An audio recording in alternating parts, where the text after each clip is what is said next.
Right ఇక breaking news చూద్దాం. AP తెలంగాణలో ఎమ్మెల్సీ ఓట్లు లెక్కింపు ప్రక్రియ కొనసాగుతుంది. ఉదయం 8 గంటలకు ఓట్లు లెక్కింపు ప్రారంభమైంది. అభ్యర్థులు ఏజెంట్లు సమీక్షంలో అధికారులు స్ట్రాంగ్ రూమ్ ను తెరిచారు. ఉద్యమ ఎమ్మెల్సీ ఫలితాలు ఈ సాయంత్రంలోగా వెల్లడి కానున్నాయి.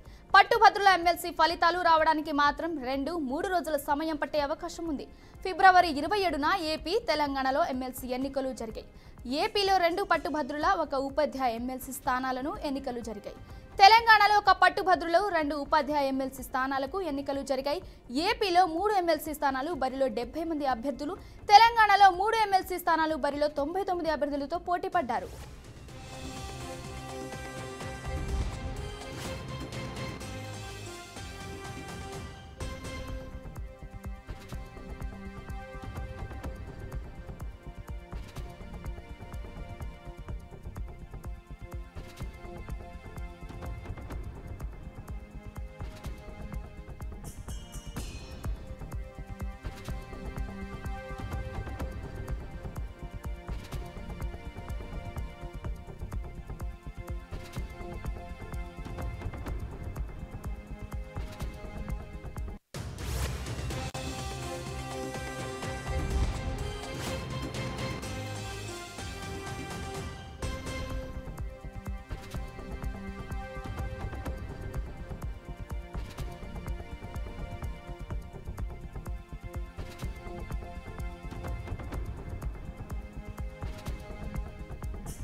ఏపీ తెలంగాణలో ఎమ్మెల్సీ ఓట్లు లెక్కింపు ప్రక్రియ కొనసాగుతుంది. ఉదయం 8 గంటలకు ఓట్ల లెక్కింపు ప్రారంభమైంది.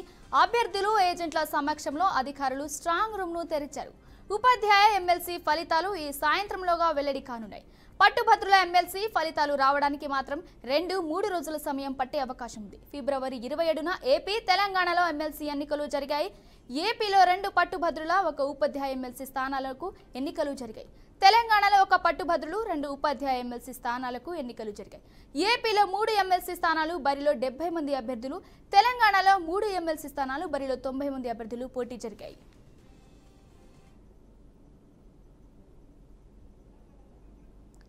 దీనిపై మరింత సమాచారం మా వాసుబాబు అందిస్తారు. వాసుబాబు చెప్పండి.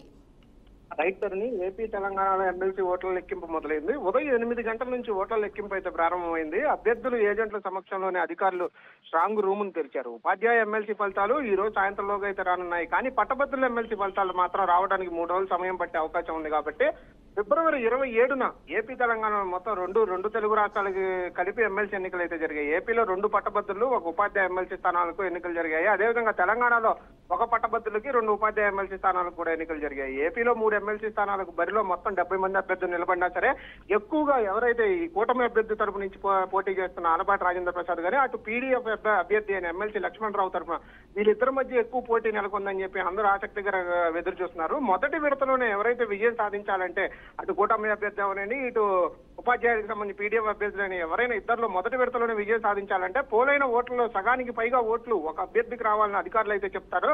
మొదటి ప్రాధాన్యంలో ఆశించిన మేరకు ఓట్లు రాకపోతే తిరిగి 2వ ప్రాధాన్యం ఓటు లెక్కించి విజేతను అయితే ప్రకటిస్తారు. 2వ ప్రాధాన్యం ఓటుకు వెళ్తానికి రేపు సాయంత్రం వరకు అయితే వేచి చూడాల్సి ఉంది. ఈ నేపథ్యంలోనే తొలి ప్రాధాన్యతలోనే విజయం సాధించిన లెక్కింపు పూర్తి కావడానికి మాత్రం ఈ రోజు అర్ధరాత్రి అవుతుందని అందరూ అయితే భావిస్తున్నారు. తరుణి.